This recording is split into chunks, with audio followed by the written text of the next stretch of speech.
they tend to distance themselves from you, right?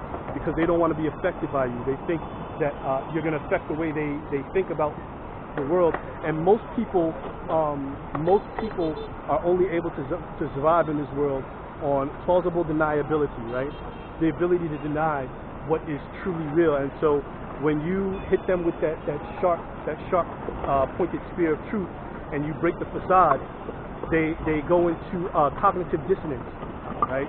And you can see it on their face, or you can hear it in their voice, depending on the medium in which, depending on the medium in which you're talking to them through, or if you're talking to them face to face, you'll see it immediately how everything changes, because they know deep down inside that what you're saying is truthful, but they don't want to adhere to that because it doesn't make them feel good, right? Or it doesn't placate to their feelings and to their emotions.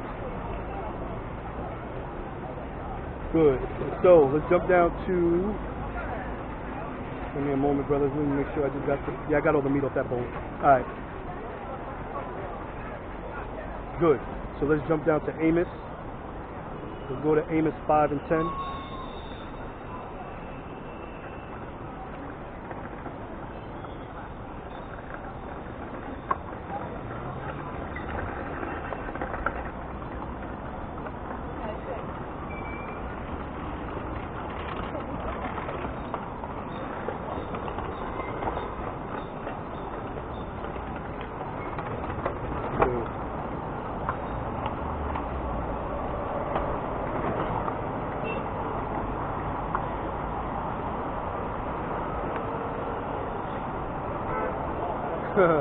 Good. Amos 5 and 10. And so, what I'm out here doing is exactly what it speaks of.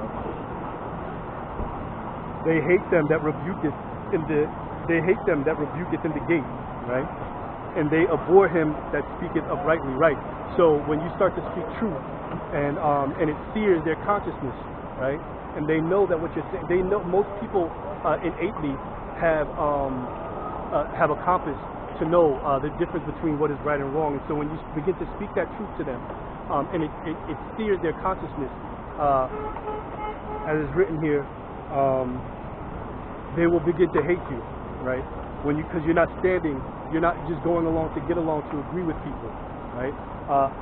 The one thing people love, most people in the world, is they like to be a part of the crowd. Everybody wants to be a part of the cool crowd. Everybody wants to be in the in group. Everybody wants to be down with the cool kids. And a lot of times being down with the cool kids, it means following things that you may not necessarily agree with. And so you're quick to say yeah, so that way you don't stand out and people don't hate you. But in these last days, we ain't got time to play games like that. You know what I'm saying? The Most High is going to come down with great wrath on all these other nations. So I would implore you brothers out there, anybody who catches these videos, to start to begin dealing with truth on a high level, right? Getting back into your scriptures, right? And disregarding people's emotions when you tell them the truth. Because the other thing too about telling people the truth is you need to wash the blood off your hands, right? For the sins that you have committed, right? Whether you were in the world whoremongering, selling drugs to your people, what do you call that? Rioting, drinking and drug use and stuff like that. You got a lot of blood on your hands you need to wash off. And you begin doing that by telling people the truth, right? By washing your hands, so as to wash the blood off your hands, right? And then hopefully the Most High sees fit that you've been diligent enough that He might bring you a brother, right? That you might save a soul, and thereby even further washing more sins off your checklist, right? So, reading on. For as much, therefore, as your treading is upon the poor, and you take from him burdens of wheat, ye have built houses of hewn stone, but ye shall not dwell in them. Ye have planted pleasant vineyards, but ye shall not drink wine of them. Right, so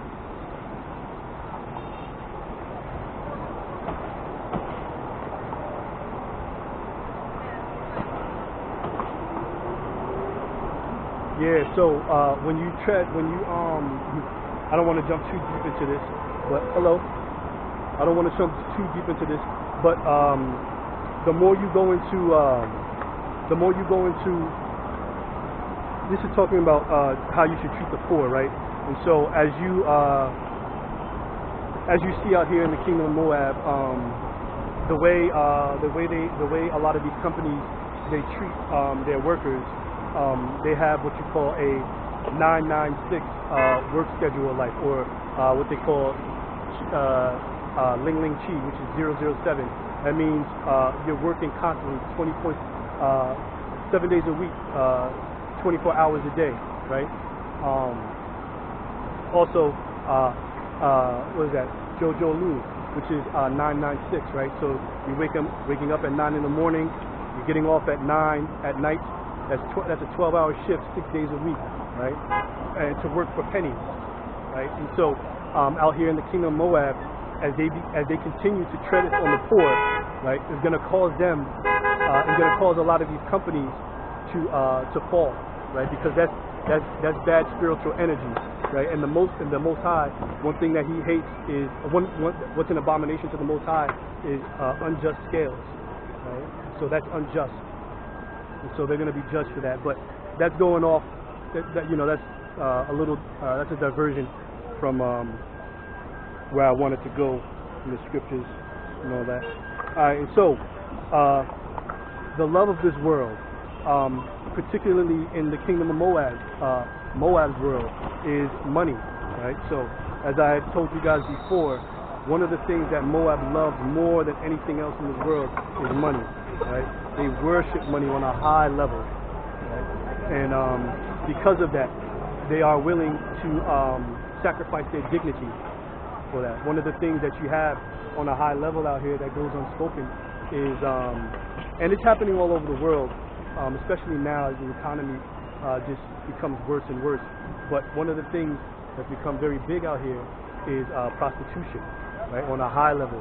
A lot of these women, a lot of these young girls too, from these rural areas, what they'll do is they'll leave their home life and move out to one of these tier one cities, like you have Guangzhou, Shenzhen, Beijing, Shanghai, Chongqing, all these tier one cities.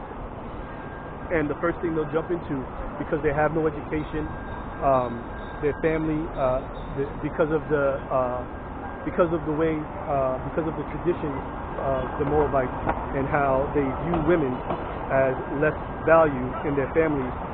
Back home in their rural, especially in the rural parts, their families treat the women like shit, basically. And so these women, they don't want to live like that. And so what they'll do is they'll get a train ticket, high-speed train ticket, and move out to one of these tier one cities. And the first thing they jump into is prostitution, right? And tricking, right? And transactional relationships. Very, very high out here. Very, very high out here. Good. So let's go to Leviticus 19, 9 and 10.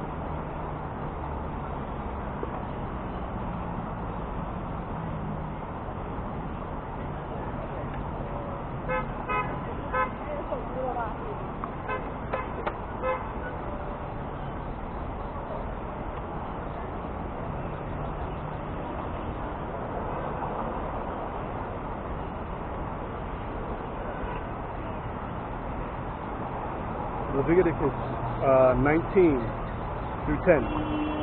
And thou shalt not glean thy vineyard, neither shalt thou gather every grape of thy vineyard. Thou shalt leave them for the poor and stranger. I am the Lord your God. Right. So one of the things out here in the land of Moab is they are very tight and they got rules about everything. Right. Where they could just give something away for free, what they end up doing is they'll throw it away. Right. Or what they do is they cause, in this scripture, eating poison amongst Gentiles or eating poison amongst heathens.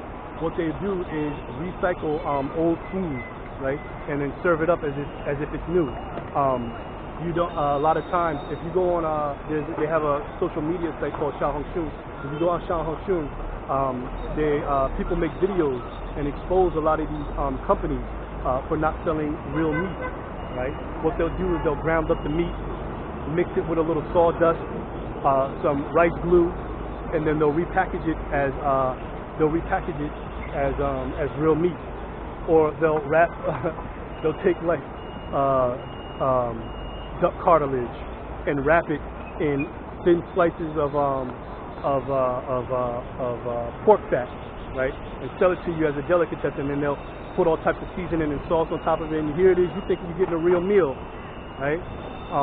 And it's no wonder a lot of these people, they walk around here with sickness. One of the things that's on a high level out here is the cancer rate out here amongst the kingdom of Moab is really, really high, right? These people have a high rate of cancer, super high rate of cancer. High blood pressure, right? They eat with a lot of seed oils, a lot of salt in their diet. They do eat a lot of vegetables, drink a lot of green tea, right?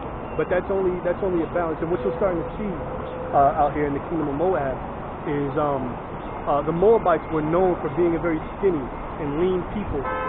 One of the telltale marks of a country that's starting to do well, and this is why the scriptures talk about this, is the fattening, right?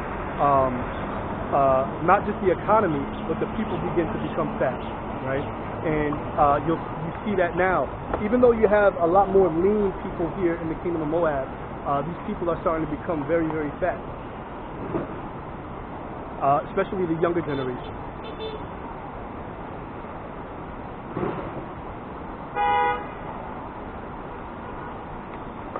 Good. So, lost my way. Hold on.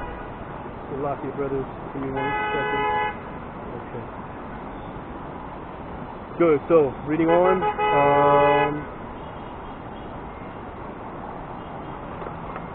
Good. Ye shall not steal, neither deal falsely, neither lie one to another. And that's another big thing that's really huge out here in the kingdom of Moab is the abhorrent lying, right? These people lie with no compunction at all, as long as they feel like their experience with you will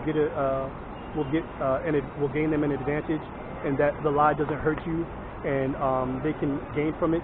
They have no compunction about lying, particularly among the women. The women lie like it's nobody's business, right? They are very passive people. They are pretty warm and they are pretty friendly, but they lie like it's nobody's business. I've never met a group of people how can I say, so